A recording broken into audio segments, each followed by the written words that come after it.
Baik.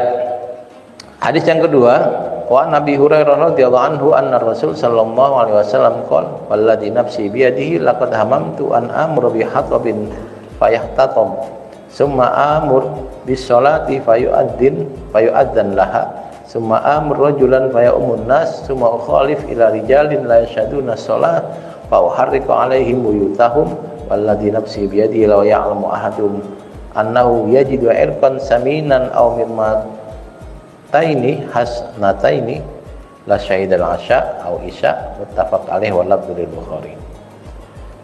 Ini namanya hadis hamam. Hadis hamam itu hadis yang bukan perbuatan Nabi karena belum dilakukan dan bukan sabda Nabi, tapi keinginan Nabi. Bedanya kalau Nabi sudah melakukan namanya hadis fi'li. Kalau Nabi ucapkan namanya hadis qauli. Ini hadis yang keinginan Nabi belum dilakukan. Apa itu? Nabi pernah bilang, saya tuh pengen ketika sholat sudah masuk waktunya, ada yang azan, lalu ada orang yang saya tunjuk menjadi imam, lalu saya keliling kampung dan saya bakar rumah orang-orang yang nggak jamaah. Nah ini Nabi nggak pernah melakukan, Pak. Ini cuma gambaran betapa Nabi ingin kita berjamaah. Kita tuh paham bahwa betapa penting kekompakan, betapa penting persatuan, dan salah satu belajarnya di sholat jamaah itu. Negara mana yang bisa membangun kalau nggak kompak dan tidak bersatu? Perang sendiri, ribut sendiri nggak bisa. Nah, jamaah itu mengajarkan itu. Dan Nabi tidak pernah membakar. Ini hanya gambaran betapa Nabi ingin kita berjamaah. Nah, nanti ada ulama yang menyatakan sholat jamaah itu fardu kifayah, ada yang menyatakan fardu ain, ada yang menyatakan sunnah. Bagi orang-orang yang melihat betapa banyak Nabi menganjurkan kita berjamaah, dia akan menyimpulkan ini wajib.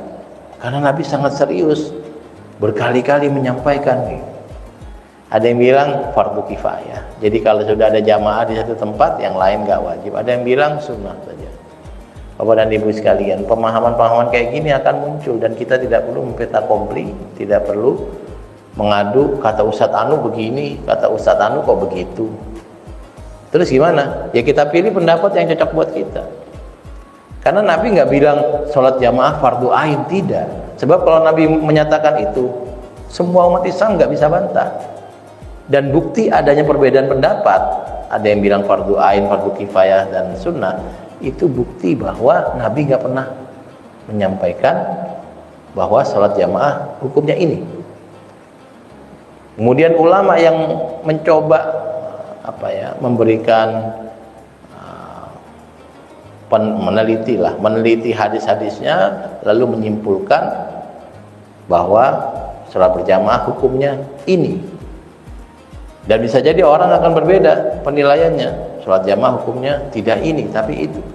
Nah ini semua hal yang lumrah dalam kajian fikih. Kenapa kemudian ini menjadi menarik dan menyenangkan? Karena kalau hukum sholat berjamaah satu misalnya saja, orang atau semua kita meyakini bahwa sholat jamaah fardu ain, ini akan memberatkan kita. Enggak semua orang itu bisa sholat jamaah, tidak semuanya. Ada orang yang lagi sakit nggak bisa jamaah dia. Bisa Pak, nanti kita dorong dari kursi roda atau dari kasurnya ke masjid. Repot amat itu Pak. Nanti dokter yang sedang tindakan medis lagi operasi sesar, ibu-ibu melahirkan, nggak perlu sholat jamaah kalau sedang melakukan tindakan medis. Nanti orang-orang yang kebetulan sedang melaksanakan tugas dan yang tanggung dikit lagi nih 5 menit lagi, nggak wajib jamaah. Teman-teman yang sedang misalnya menjadi ojek online misalnya, ketika sedang nganterin barang, ya anterin sampai selesai baru sholat.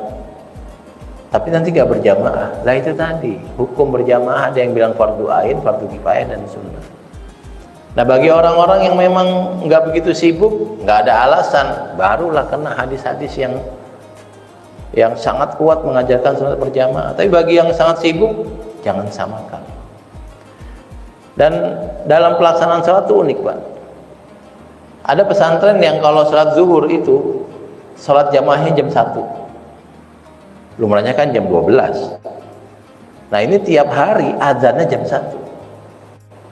Kenapa jam 1 baru adzan? Karena anak-anak sekolah baru pulang jam 12 keluar sekolah. Mereka keluar dari sekolah butuh waktu, taruhlah setengah jam. Dan setengah jam nggak semuanya langsung ke masjid. Ada yang kipas-kipas dan ada yang mampir ke warteg dulu. Ini konteksnya pesantren saya yang masih masak-masak ya Pak. Berarti gimana? Ya kalau kita paksakan adzan jam 12, nggak ada yang sholat. Udah mendingan nanti jam 1 biar semuanya sholat. Ada yang begitu Pak. Di beberapa tempat yang saya tahu, di daerah-daerah sentra pertanian sawah, padi, itu adzannya juga jam 1. Karena kalau jam 12 adzan, itu para petani masih gerah, masih capek. Lurusin kaki dulu lah, baru dari sawah. Nah, yang kayak gini ini nanti dalam konteks fikih, ini semua ada pembenaran. Yang salah satunya tadi, orang yang menganggap sholat jamaah sunnah dan orang yang menganggap sholat jamaah fardu ain, fardu kifayah. Wah, nanti kalau begitu ini mengendorkan semangat berjamaah gitu. Bukan, saya sedang menjelaskan opsi fikih, Pak. Kalau orang yang udah malas jamaah, mau dikasih hadis atau enggak tetap malas. Orang karakternya nggak mau jamaah, mau dikasih hadis sholat jamaah juga tetap nggak mau. Bapak tulis aja di depan masjid. Mau ke masjid sekarang apa nanti ke masjid digotong pakai keranda, tetap aja nggak datang, lewat aja dia. Emang karakter orangnya bukan karena ada hadis atau tidak. Orang kalau sudah mau jamaah lagi repot pun ditinggalkan. Orang kalau malas jamaah, rumahnya tempel masjid juga nggak jamaah, biasa saja itu. Nah, dalam konteks fikih ada pembahasan kayak gini. Nah, hikmahnya adalah ya kita akan bersemangat berjamaah. Tapi di waktu yang sama kita akan memaklumi kalau ada orang tidak jamaah. Jangan kemudian orang udah haji jamaahnya jarang kelihatan. Enggak gitu. Kita akan bilang, iya, jamaah Pak akan orang yang berjamaah akan mendapat 27 kemuliaan, keutamaan. Saya mau Kalau ada yang nggak mau, namanya orang nggak mau Pak, mau diapain? Orang nggak mau diapain? Kan ada ayat, ada hadis. Ya tadi itu, ayatnya ada, hadisnya ada. Kalau nggak mau diapain? Kadang-kadang kita melakukan sesuatu itu bukan karena ada hadisnya, karena emang pengen. Ada hadisnya alhamdulillah, nggak ada hadisnya juga, ya nggak apa-apa gitu kira-kira. Nah, baik.